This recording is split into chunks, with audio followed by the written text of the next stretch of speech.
Moving forward, come to the next question. Question number 4. Explain the precautions to be taken to ensure sample preservation while transportation.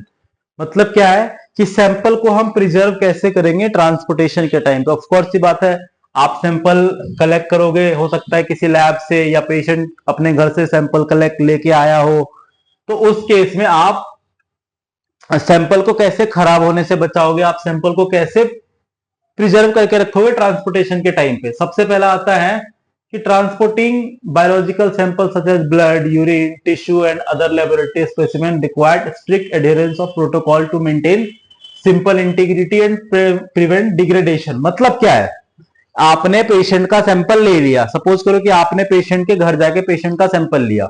Of course आप घर पे तो test करोगे नहीं, आप उस सैंपल को लेके आओगे अपने लैब में। अब आपके घर से लैब की जो डिस्टेंस है, लेट्स से कि वो 10 किलोमीटर का है, आपको वो 10 किलोमीटर ट्रेवल करने में आधे घंटे का टाइम लगना है। अगर आप आधे घंटे ब्लड को ऐसे ही खुला छोड़ दोगे तो उस केस में क्या होगा, हो सकता है ब्लड क्लॉट कर जाए, हो सकता है ब्लड में किसी और तरीके की खराबी आ जाए, हो सकता है ब्लड कंटामिनेट हो जाए। तो उस केस से आपको बचाने के लिए आपको क्या करना है, आपको करना है सबसे पहला काम वो है टेम्परेचर कंट्रोल। आपको जो है, जो ब्लड का सैंपल है उसको ऑप्टिमल टेम्परेचर पे रखना है। जैसे रेफ्रिजरेटर हो गया जिसमें हम ब्लड सैंपल, यूरिन और कुछ टिश्यू को रखते हैं, ठीक है। फ्रोजन में रखना है जैसे -20 डिग्री सेल्सियस या उसमें हम प्लाज्मा रखते हैं, सीरम रखते हैं या कुछ और भी सेंसिटिव डिग्रेडेशन रखते हैं। और जो नॉर्मल टेम्परेचर है, एम्बिएंट टेम्परेचर, उस पर हम डीएनए सैंपल्स को रखते हैं, ठीक है। उसके बाद आता है अवॉइड टेम्परेचर फ्लक्चुएशन। हमें यह भी इंश्योर करना है कि टेम्परेचर का फ्लक्चुएशन नहीं होना चाहिए। मैंने प्लाज्मा को -20 डिग्री सेल्सियस पे रखा कि हाँ मुझे उस प्लाज्मा को स्टोर करके रखना है। अगर वो टेम्परेचर -20 डिग्री से 0 डिग्री होता है, 5 डिग्री होता है, कभी कभी 10 डिग्री होता है, कभी -40 डिग्री होता है, उस केस में वो जो सैंपल है वो उसके खराब होने का डर है, वो सैंपल कंटामिनेटेड हो सकता है, आपको ऑप्टिमल रिजल्ट नहीं आएगा। उस केस में आपको क्या करना है, आपको ये इंश्योर करना है कि जो टेम्परेचर का फ्लक्चुएशन ना हो, टेम्परेचर एक टाइम पे एक जैसा बना रहे। उसके बाद आता है प्रॉपर लेबलिंग। अब प्रॉपर लेबलिंग में क्या होता है, जो भी सैंपल आपने जिस पर्पस के लिए कलेक्ट किया है, जिस पेशेंट के नाम के साथ, पेशेंट के एज के साथ, पेशेंट के सेक्स के साथ, तो उस केस में आपको प्रॉपर लेबल करना है हर एक सैंपल को।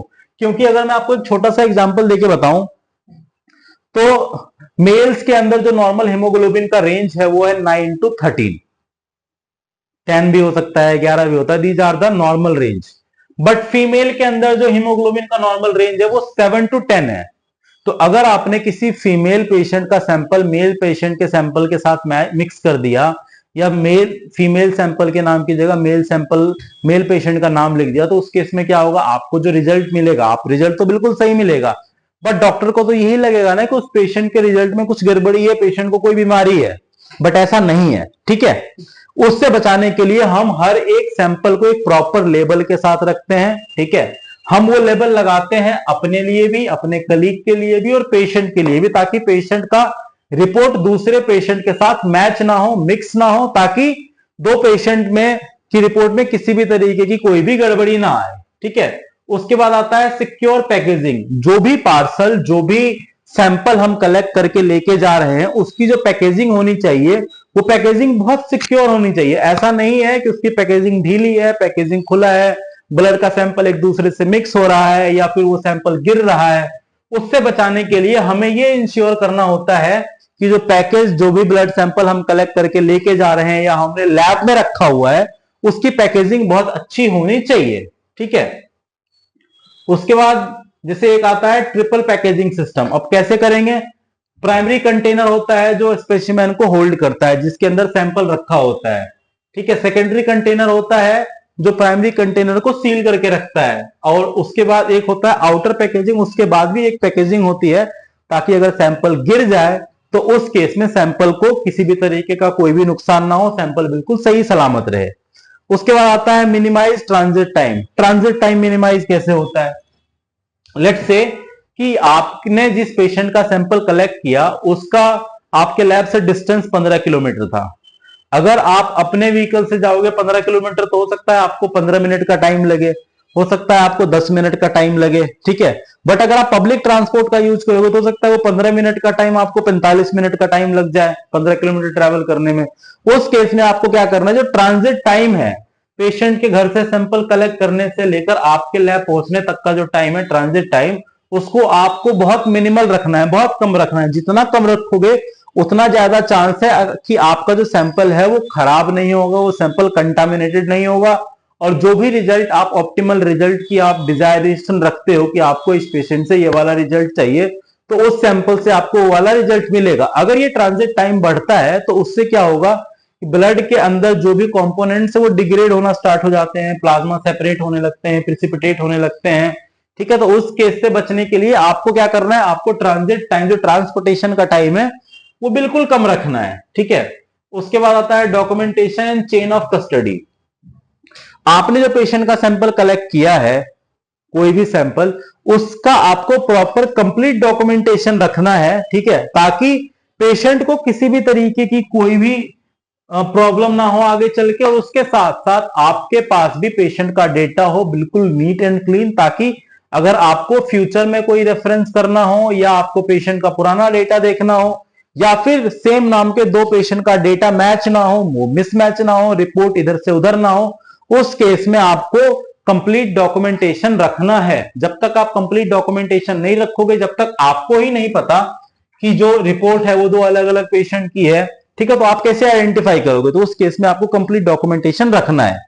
उसके बाद आता है अगला point, compliance with regulation. Compliance with regulation का मतलब क्या है, हर एक डिपार्टमेंट में काम करने के लिए, हर एक डिपार्टमेंट को सही तरीके से चलाने के लिए एक रेगुलेटरी बॉडी है, जिन्होंने चीजों की एक प्रॉपर वैल्यू सेट कर रखी है कि आपको चीजों को उसी पर्टिकुलर वैल्यू में, उसी पर्टिकुलर ऑर्डर में रखना है।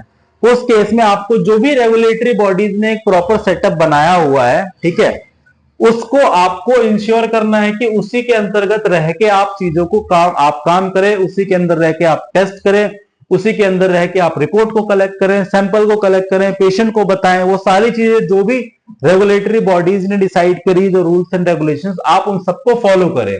अगर आपको नहीं पता है तो उस केस में क्या है कि आप ट्रेनिंग लेते हो। अगर आपको नहीं पता कि क्या गाइडलाइंस है, उस केस में आप ट्रेनिंग लेते हो, ट्रेनिंग लेके अपने आप को ट्रेंड करते हो, ताकि फ्यूचर में आपको किसी तरीके की कोई भी प्रॉब्लम ना हो, किसी तरीके का कोई भी लीगल एक्शन आपके अगेंस्ट ना हो। क्योंकि कई बार ऐसा होता है कि आपने पेशेंट का सैंपल लिया, ठीक है, सैंपल लेके आपने रखा, आपने पेशेंट का सैंपल अच्छी तरीके से जांच की, रिपोर्टिंग भी अच्छी करी, बट एंड में क्या हुआ, सैंपल मिसमैच हो गया, एक नाम के दो पेशेंट आते हैं, हो सकता है, पॉसिबिलिटी है।